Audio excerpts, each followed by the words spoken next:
मेरे बच्चे और मेरे भाइयों, जब तक खान हमारे पास नहीं आ जाएंगे, हमने इस मार्च को खत्म नहीं करना।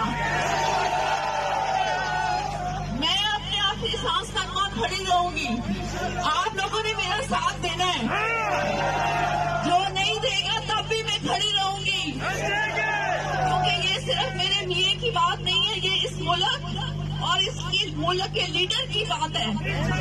और मुझे उम्मीद नहीं, मुझे यकीन है कि पठान गैरतमंद कौम है और आखिरी जंग तक वो साथ नहीं छोड़ती।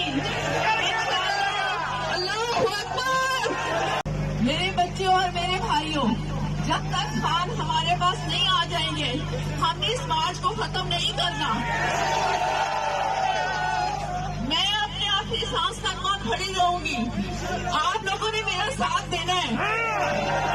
जो नहीं देगा तब भी मैं खड़ी रहूंगी, क्योंकि ये सिर्फ मेरे मियाँ की बात नहीं है, ये इस मुल्क और इसकी मुल्क के लीडर की बात है।